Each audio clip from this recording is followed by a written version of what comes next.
అందరికీ నమస్కారం. Welcome to our channel. ఇవాళ మనతో పాటు ప్రముఖ జ్యోతిష్య మరియు వాస్తు పండితులు బ్రహ్మశ్రీ డాక్టర్ నాయకంటి మల్లికార్జున శర్మ గారు మనతో ఉన్నారు. గురుగారితో మాట్లాడదాం. గురుగారు నమస్కారం అండి. నమస్కారం అండి. గురుగారు, 2025 సంవత్సరానికి గాను జనవరి నుంచి డిసెంబర్ వరకు ధనుస్సు రాశి వారికి ఎటువంటి ఫలితాలు ఉండబోతున్నాయి కాస్త వివరించండి. ఓం శ్రీ గురుభ్యో నమః. 2025 అనేది ఆంగ్లనామ సంవత్సరం అనుకుంటాం, మనం ఇంగ్లీష్ సంవత్సరం అనుకుంటాం. 2025లో ఏ విధంగా ఉండబోతుంది ధనుస్సు రాశి వాళ్ళకంటే ముఖ్యంగా 50% బాగుంటుంది వాళ్ళకి. దానికి ఒక కారణము ఒకటి ఉంటుందిగా. ఇక్కడ ధనుస్సు రాశి వాళ్ళకు వచ్చేటప్పటికల్లా కొన్ని గ్రహాల యొక్క కలయికలు, కొన్ని గ్రహాలు అనుకూలంగా ఉండే అవకాశాలు ఒకటి ఉంటుంది. ముఖ్యంగా ఈ 50% రావడానికి కొన్ని కారణాలు కూడా రీజన్స్ ఉంటాయి. గ్రహాల యొక్క సంచారాన్ని మనం ముందుగా చూసినట్లయితే గురువు ఏప్రిల్ 14వ తారీఖున మిథున రాశిలోకి సంచారం చేయటం, మే 20న రాహుకేతుల యొక్క మారటం, మే 20వ తారీఖున రాహు కుంభరాశిలోను, కేతు సింహరాశిలోను, శని మీనరాశిలోను. శని మీనరాశిలో ఎప్పుడంటే మార్చి 29వ తారీఖున శని మీనరాశిలో సంచారం చేస్తారు. ఈ గురువు సంవత్సర కాలం, రాహుకేతులు 18 నెలలు, తర్వాత వచ్చేటప్పుడు శని 2.5 సంవత్సరాలు, రవి బుధ శుక్రులు 30 రోజుల పాటు ఒక రాశి నుంచి మరొక రాశికి మారుతుంటాడు. కుజుడు 45 రోజుల పాటు, చంద్రుడు 2.5 రోజులు. ఇది గోచారం. అయితే this is the transit system అంటారు. ఈ ట్రాన్సిట్ సిస్టంలో నిజంగా అతిపెద్ద గ్రహాలైన గురువు, రాహు, శని, కేతువును మనం చూడాలి. మిగతా గ్రహాలను కూడా పరిగణలోకి తీసుకోవాలి. అవన్నీ కూడా పరిగణలోకి తీసుకుంటేనే మనం 50% బాగున్నట్టు. అంటే 50% బాగున్నట్టు అంటే బాగున్నట్టే అర్థం. ఓవరాల్గా పర్వాలేదు అంటే నాట్ బ్యాడ్, గుడ్ రిజల్ట్సే. అందువల్ల ప్రత్యేకంగా గురువు ధనకారకుడు. ఈ ధనకారకుడు కూడా చాలా ఇంపార్టెంట్ ప్లానెట్ కాబట్టి ధనుస్సు రాశి వాళ్ళకి గురువు బాగుంటాడు. ధనుస్సు రాశి వాళ్ళకు ఏప్రిల్ 14వ తారీఖు వరకు కూడా గురువు షష్టమంలో ఉండటం వల్ల బాల. ఈ విద్యార్థులు కూడా ఏప్రిల్ 14 వరకు ఎగ్జామినేషన్ రాసేవాళ్ళు చాలా చదువు పట్ల ఆసక్తి చూపించాలి. ఆ తర్వాత ఆసక్తి చూపించకూడదని కాదు, చూపిస్తారు, కాన్సన్ట్రేషన్ బాగా పెరుగుతుంది. అంటే నెక్స్ట్ అకాడమిక్ ఇయర్ అంటే ఏప్రిల్ ఏదైతే 14వ తారీఖు తర్వాత 2025 తర్వాత బాగుంటుంది వాళ్ళకి. నెక్స్ట్ 26 ఏప్రిల్ వరకు బాగుంటుంది వాళ్ళకి, డోకా ఉండదు. కానీ రేపు జరిగే ఎగ్జామినేషన్లో కొద్దిగా జాగ్రత్తగా ఉండాలి. రేపు ఏప్రిల్లో జరిగే ఎగ్జామినేషన్, మార్చిలో జరిగే ఎగ్జామినేషన్లో బాగా కాన్సన్ట్రేషన్ చేయాలి. కాన్సన్ట్రేషన్ చేసి ముందుకు వెళ్ళాలి. తర్వాత ఏప్రిల్ 14వ తారీఖు 2025 తర్వాత ఆర్థిక పరంగా బాగా పుంజుకుంటారు. ఆదాయపరంగా బాగుంటుంది. ఉద్యోగంలో ప్రమోషన్లు వస్తాయి. నిరుద్యోగులకు కూడా ఉద్యోగాల యొక్క సమస్య తీరుతుంటుంది వాళ్ళకి. అంటే మంచి ఉద్యోగం అంటే వాళ్ళు ఏమనుకుంటారంటే ఏదో నాకు ఒక ఉద్యోగం వస్తే చాలే బాగుండు అనుకుంటారు. వాళ్ళు అనుకున్న దానికంటే మించిన ఉద్యోగం వస్తుంది, బట్ హ్యాపీగా ఫీల్ అవుతారు వాళ్ళు. అంటే నిరుద్యోగులకు ఉద్యోగ అవకాశాలు చాలా ఇంపార్టెంటే కదా. అలానే వృత్తి వ్యాపార రంగాన్ని చేసే వాళ్ళకి కానీ, బిజినెస్ చేసే వాళ్ళందరికీ కూడా చాలా అనుకూలంగా ఉంటాయి. అంటే ఫైనాన్షియల్ పరంగా చాలా బాగుంటుంది. కానీ ఇంకొక రీజన్ ఉంది ఇక్కడ. వీళ్ళకి ధనుస్సు రాశి వాళ్ళకి 7వ స్థానంలో గురువు మంచివాడు గోచారరీత్యా. దాని యొక్క ఫార్ములా ఉంటుంది. 2, 5, 7, 9, 11 స్థానాల్లో గురువు ఉంటే గోచారరీత్యా బాగుంటాడు. రాహుకేతువులు శని 3, 6, 11 స్థానాల్లో ఉంటే ఈ ముగ్గురు కూడా బాగుంటారని ఒక ఫార్ములా ఉంటుంది. దీనిలో ముఖ్యంగా మనం చూసుకునేటట్లయితే గురువు బాగున్నాడు. గురువు వల్ల ధనం కలుగుతుంది, సంపద కలుగుతుంది, ధనధాన్యం కలుగుతుంది, సంతానం లేని వాళ్ళకి కూడా సంతానం కలుగుతుంది, వివాహ ప్రయత్నాలు కూడా సఫలీకృతం అవుతాయి. అంటే మంచి సంబంధాలు వచ్చే అవకాశాలు బాగా ఎక్కువగా ఉంటాయి. మరి ఈ రాశి వాళ్ళకి ధనస్సు, మకరం, కుంభం, తృతీయంలో రాహు వస్తాడు. రాహు కూడా బాగా మేలు చేస్తాడు. అన్నదమ్ముల మధ్యలో సఖ్యత బాగా పెంచుతాడు. అంటే గతంలో ఏదైతే అన్నదమ్ముల మధ్యలో కానీ, కజిన్స్ మధ్యలో కానీ, అక్కా చెల్లెళ్ళు కానీ ఇలాంటి వాటిలలో డిస్ప్యూట్స్ ఉంటాయి. అంటే ఏమీ ఉండవు. కొంతమంది మ్యూచువల్ అండర్స్టాండింగ్ లేకుండా అహంకారంతో, గర్వంతో కొంతమంది ఉండే వ్యక్తులు ఉంటారు. అన్న బాగున్నాడంటే తమ్ముడు బాగున్నాడు, తమ్ముడు బాగున్నాడు అన్న బాగున్నాడు. దీనిలో ఏంటంటే వీళ్ళకి బ్రహ్మ మ్యానుఫ్యాక్చర్ డిఫెక్ట్ అనుకుంటారు. వాస్తవంగా అదే.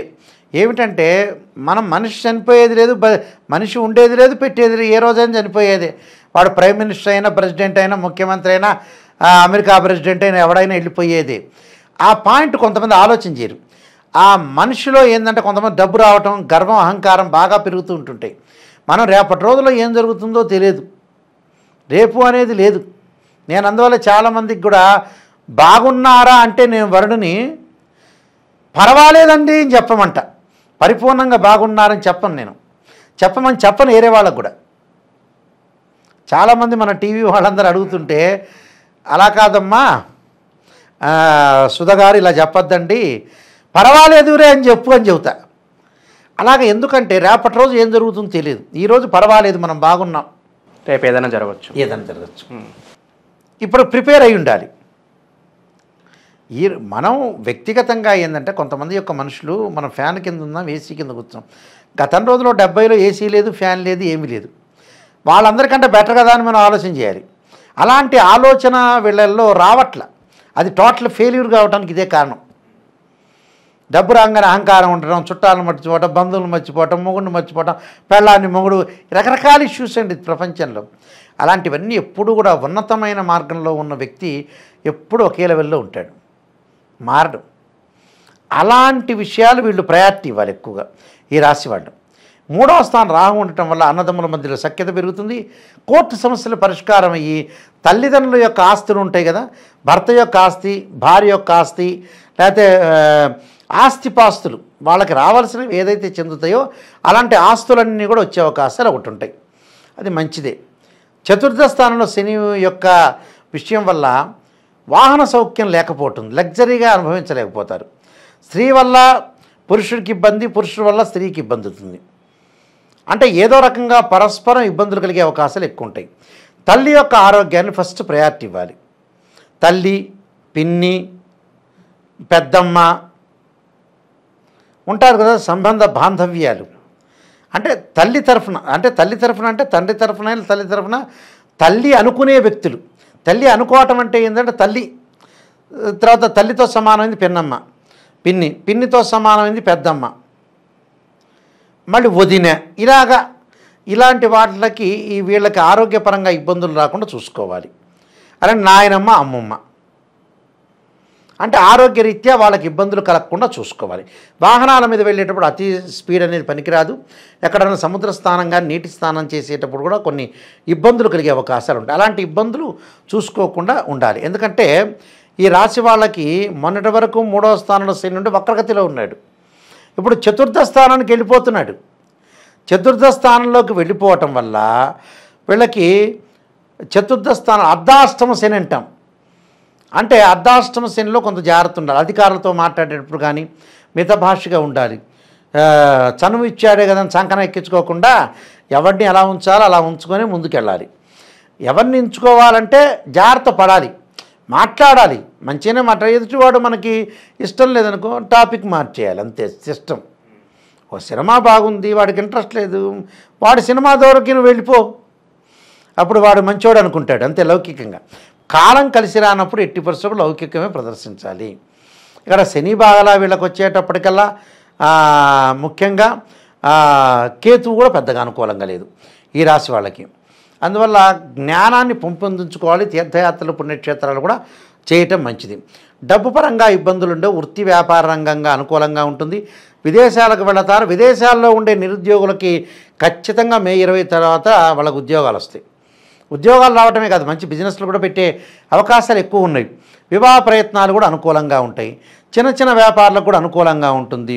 నీటి సముద్రం మీద ఉండే వ్యక్తులకు కానీ వ్యాపారులకు కానీ అలానే బిజినెస్ సంబంధించిన వ్యక్తులందరికీ కూడా చాలా అనుకూలంగా ఉంటుందండి. అంటే గురువు రాహు రెండు బాగున్నంటే దాదాపు వాళ్ళకి అంతా కూడా ఎక్కువగా ఎక్సలెంట్గా ఉన్నట్టని చెప్పుకోవచ్చు. మిగతా గ్రహాలను కూడా మనం పరిగణనలోకి తీసుకుంటే వీళ్ళకి 50% బాగున్నట్టు.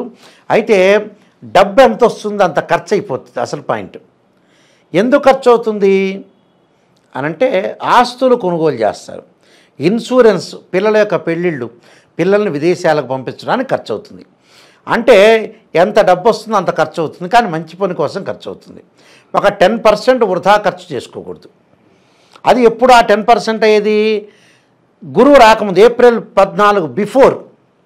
మన ప్రేక్షకులందరూ గుర్తుపెట్టుకోవాలని చెబుతున్నా, ఏప్రిల్ 14 కంటే వెనక్కి, అంటే 2025 జనవరి, ఫిబ్రవరి, మార్చి, ఏప్రిల్ జాగ్రత్త ఉండాలి. ఎందుకంటే ధనుసు రాశి వాళ్ళకి 6వ స్థానంలో షష్టమంలో గురువు ఉన్నాడు కాబట్టి, సప్తమంలో గురువు వస్తే ఇంకా అనుకూలంగా ఉంటుంది, వాళ్ళకి ఆదాయం బాగా పెరుగుతుంది. కాబట్టి కొన్ని పరిహారాలు చేసుకుని ముందుకెళ్ళడం చాలా మంచిదండి. గురుగారు, మరి ఇంకా శుభ ఫలితాల కోసం ధనుసు రాశి వారు ఎటువంటి పరిహారాలు చేసుకుంటే బాగుంటుందంటారు? నీలాంజన సమాభాసం రవిపుత్రేమాకృజం ఛాయామార్తాండ సంభూతం తం నమామి శనైశ్వరమని శనైశ్వర యొక్క మంత్రము. అలానే దాంతోపాటు మానసికంగా ఆందోళన దిగులు తగ్గాలంటే దదీశంక తుషారాభం క్షీరోధారణ సంభవం నమామి శశనం సోమం శంభుర్మకట భూషణం అనే మంత్రాన్ని, అలానే చక్కగా సుదర్శనుణ్ణి కొలవాలి. అంటే సుదర్శనుణ్ణి ఎప్పుడైతే విష్ణువుని కొలవాలి అంటే సుదర్శనాయుధ్యే మహాజ్వలాయుధీమే తన్నో చక్ర ప్రచోదయాత్ అనే సుదర్శన గాయత్రి మంత్రాన్ని కొలవటం చాలా మంచిది. ఎందుకంటే వాళ్ళ యొక్క కష్టం నష్టసుఖాలకి దోషం పోవటానికి. అలా నువ్వులు దానం చేయాలి. శనివారం రోజున నువ్వుల దానం, నల్ల బట్ట, నల్ల మేకు, తర్వాత నల్లని గొడుగు, నల్లని చెప్పులు బ్రాహ్మణులకు దానం చేయడం చాలా మంచిది. అలానే ఉలవలతో చేసిన వంటకాన్ని దేవాలయం దగ్గర తీసుకెళ్ళి భక్తులందరికీ కూడా ప్రధాన అర్చకులకు ఇచ్చి వారిని పంచమని చెప్పాలి. అలాగా తప్పకుండా నవగ్రహాలకు అభిషేకం చేయటం కూడా చాలా మంచిది. అంటే ఆదిత్యాయ సోమాయ మంగళాయ చ బుధాయ చ గురు శుక్ర శనిభ్యచ్చ రాహవే కేతువేరే మంత్రాన్ని చక్కగా చదువుకోవటం చాలా మంచిది. ఏమీ భయాందోళన చెందాల్సిన పని లేదు. భగవంతుణ్ణి భక్తి శ్రద్ధలతో కలవాలి. మనం ఏం తప్పు చేస్తున్నామని కరెక్షన్ చేసుకుంటే చాలు. ఎగ్జామినేషన్ పేపర్లా కరెక్షన్ చేసుకుని ముందుకెళ్తే అన్నీ మంచి జరుగుతాయి. 2025 సంవత్సరానికి గాను ధనుసు రాశి వారికి ఎలాంటి ఫలితాలు ఉంటాయి, అలాగే మీరు చేసుకోవాల్సిన పరిహారాలు తెలియజేసినందుకు ధన్యవాదాలు గురుగారు.